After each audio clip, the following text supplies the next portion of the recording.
एक गांव में मीठे नाम का एक आदमी रहता था जिसने अपने घर में कबूतर पाले हुए थे। वो इन कबूतरों के लिए घर में ही काजू, बादाम, अखरोट का दाना तैयार करता था। उसकी एक बीवी थी जिसका नाम नसीबो कैंची था। अरे बहू जाकर देख बेटा कहाँ पर है, हांडी रोटी का सामान मंगवाना है, वो कब लेके आएगा और कब हांडी बनेगी। अरे सासू माँ, तेरे बेटे को कबूतर से फुर्सत मिलेगी तो वो कोई काम कर बैठेगा ना, बैठा होगा कबूतरों के लिए काजू, बादाम, अखरोट का दाना बड़ा होगा। लो, घर में खाने के लिए दाने नहीं है और ये नवाब साहब इन कबूतरों के लिए इतना महंगा दाना बनाता है। अब माँ तू उसको रोक दे वरना वो कबूतरों के लिए तेरे घर के सारे बर्तन भी बेच दे बेगा।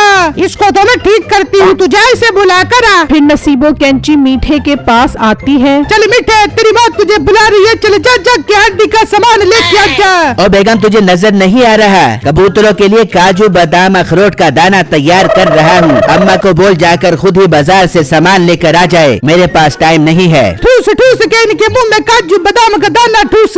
माँ तेरी घर का खर्चा पूरे करते करते थक गई और तेरे कबूतर से लाड प्यार ही नहीं खत्म हो रहे। और बेगम, अगले हफ्ते मेरा मुकाबला बिट्टू के कबूतरों के साथ है। पूरे 2 लाख रुपए का इनाम है। मैं ये मुकाबला हर सूरत जीतूंगा, फिर अपने पास पूरे 2 लाख रुपए आ जाएंगे। अरे वाह मिठे, ये तो बहुत खुशी की बात है। कसम से मैं तेरे पास 100 का गाय का बच्चा खरीद बेचूंगी और उसे बड़ा करके उसका दूध बेच बेचूंगी। हाँ हाँ बेगम, जो दिल करे वो करी। तेरे भी मैं खूब मजे करवाऊंगा। अब अम्मा को जाकर बोल मीठा अमीर होने की तैयारियों में मसरूफ है। फिर नसीबो कैंची आकर अपनी सास को सारी बात बताती है। बस बस, इसने जीत ली कबूतरों की रेस। इसके कबूतर भी इसी की तरह बहुत सुस्त है, बस ठूस ठूस कर खाना खाते और कोई काम नहीं करते। नहीं अम्मी, तूने के कबूतरों से पंचर की दुकान खुलवानी है? खाने दे उसको दाना, खाने दे। वो कबूतर 2 लाख रुपए का कारीगर है। बहुत बोला गया है तुझे कनबूही। चल जा किचन में जाके प्याज काट, मैं बाजार से गोश्त घूसत लेके आती हूँ। ये कहकर वो बाजार से सामान लेने चली जाती है, जबकि दूसरी तरफ बिट्टू भी अपने कबूतरों के लिए दाना तैयार कर रहा होता है। बिट्टू जी, मैंने आपके लिए नाश्ता तैयार कर दिया है, पहले नाश्ता कर ले, फिर कबूतरों को दाना भी डाल देना।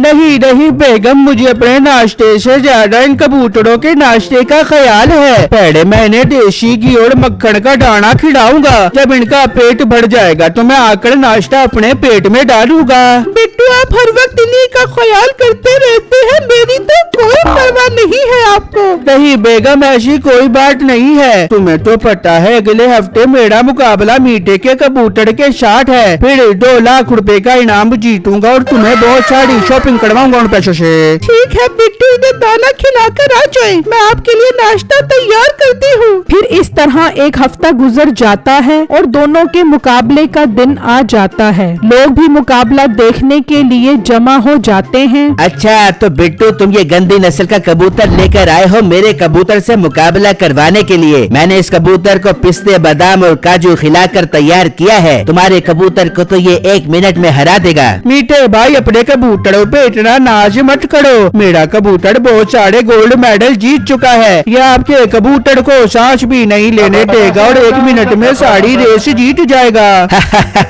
बहुत इतरा रहा है ना तू अपने कबूतर पर। अभी देखी मेरा कबूतर कैसे तेरे गोल मटोल फूले हुए मुंह को कैसे मजीद सुझा देता है। वो दोनों बहस कर रहे होते हैं तो एक आदमी माइक पर ऐलान करता है, बेटा बच्चों, get ready for कबूतर रेस। कबूतर race will be start after 2 minutes. So you get ready. So you both of you come on अपनी जगह पर। लो जी, ऐलान हो गया है। अब तैयार हो जाओ कबूतरों की रेस लगवाने के लिए। फिर मीठा और बिट्टू दोनों अपनी जगह पर कबूतर पकड़कर खड़े हो जाते हैं और रेस के शुरू होने का इंतजार करने लग जाते हैं। और जैसे ही वो रेस स्टार्ट करने का कहता है, दोनों अपने कबूतर छोड़ देते हैं। शुरू में तो मीठे का कबूतर बिट्टू के कबूतर से आगे होता है। ये सब देखकर मीठा बहुत खुश हो रहा होता है और बिट्टू का मुंह बन जाता है कि अब मीठा 2 लाख रुपए का इनाम जीत जाएगा। लेकिन फिर बिट्टू बिट्टू का कबूतर जोर पकड़ता है और मीठे के कबूतर से आगे निकल जाता है और अब मीठे का मुंह बन जाता है। फिर आखिरकार बिट्टू का कबूतर पहले वापस आ जाता है और मीठे का कबूतर बाद में वापस आता है। इस तरह बिट्टू ये मुकाबला जीत जाता है और बिट्टू को 2 लाख रुपए मिल जाते हैं। ये सब देखकर मीठे का तो मुंह ही उतर जाता है। हाजी मीठे भाई, अब पता लग गया ना,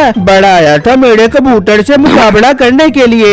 बिट्टू हमें तो पता था तुम हर बार की तरह ये मुकाबला भी जीतोगे। अब अगले हफ्ते 5 लाख रुपए का मुकाबला है और इस बार बिट्टू तुम्हारा मुकाबला रज्जो कसाई के कबूतरों से करवाएंगे। नहीं पठान साहब, अगली बार भी मैं ही इस मोटे के साथ कबूतर का मुकाबला लगाऊंगा। मैं वादा करता हूँ अगली दफा मैं ही जीतूंगा। नहीं मीठे, तुम ये मुकाबला हार चुके हो। अब अगला मुकाबला रज्जो कसाई से ही करवाएंगे बिट्टू का। पठान साहब, आप मेरा मुकाबला बिट्टू के कबूतर से करवाओ। अगर मैं हार गया तो मैं अपने सारे कबूतर इसको दे दूंगा और अगर मैं जीत गया तो ये 5 लाख रुपए समेत अपने सारे कबूतर मुझे देगा। ठीक है, मुझे सौदा मंजूर है। ठीक है, अगर तुम दोनों राजी हो तो मुझे कोई एतराज नहीं है। अगले हफ्ते ठीक इसी जगह पर मुकाबला होगा।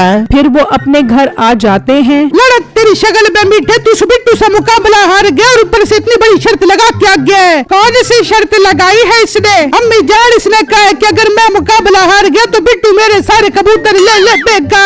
और मीठे, तूने क्या हरकत की है? मुकाबला तू जीतने वाला नहीं है, तू अपने कबूतरों से भी जाएगा। अम्मी जान, आपका बेटा कोई आम चीज नहीं है। मेरे शैतानी दिमाग में ऐसा खरनैत किस्म का आइडिया आया है कि बिट्टू मुझसे कभी भी नहीं जीत पाएगा। मीठे, मुझे भी तो बता, तेरे शैतानी दिमाग में कौन सा आइडिया आ रहा है? बेगम, मैं मुकाबले से ठीक 1 दिन पहले बिट्टू के घर जाकर उसके कबूतरों को भंग की गोलियां खिला दूंगा। फिर उसका कबूतर उड़ ही नहीं सकेगा और मेरे पास 5 लाख रुपए समेत उसके सारे कबूतर आ जाएंगे। अरे वाह मीठे, आई लव यू, बहुत अच्छा आइडिया है। अब मजा आएगा मुकाबला जीतने का। फिर मीठा ऐसा ही करता है। मुकाबले से ठीक 1 दिन पहले वो रात को बिट्टू के घर आता है और उसके कबूतरों को भंग की गोलियां खिला देता है। लेकिन जैसे ही वो जाने लगता है, बिट्टू की बीवी की नजर उस पर पड़ जाती है। वो जल्दी से ये बात बिट्टू को बताती है और जब वो कबूतर के पास आते हैं तो देखते हैं कि कबूतर बहुत सुस्त हो रहा होता है। बेगम, मेरा शक बिल्कुल ठीक निकला। देख लो, ये मेरे कबूतरों को भंग की गोलियां खिला गया है ताकि मैं मुकाबला हार जाऊं। अब बेगम, मैं क्या करूं? अगर ये कबूतर ठीक ना हुआ तो मैं तो मुकाबला हार जाऊंगा।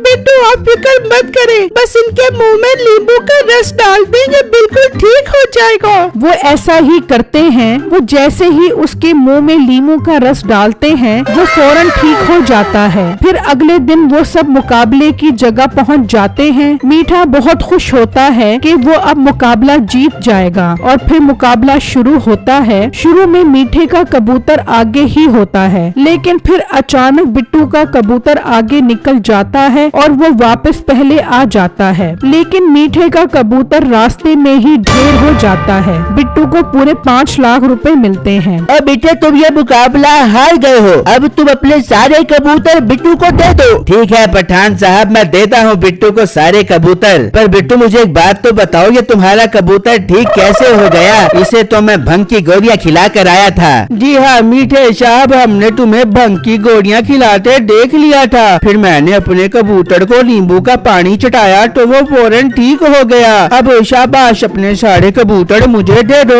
फिर वो मीठे के घर से उसके सारे कबूतर ले जाते हैं और उसके घर वाले मीठे की खूब दुर्गत बनाते हैं। मेरी वीडियो को लाइक और मेरे चैनल को सब्सक्राइब जरूर कीजिएगा और मुझे कमेंट बॉक्स में जरूर बताइएगा कि आपको मेरी स्टोरी कैसी लगी। शुक्रिया।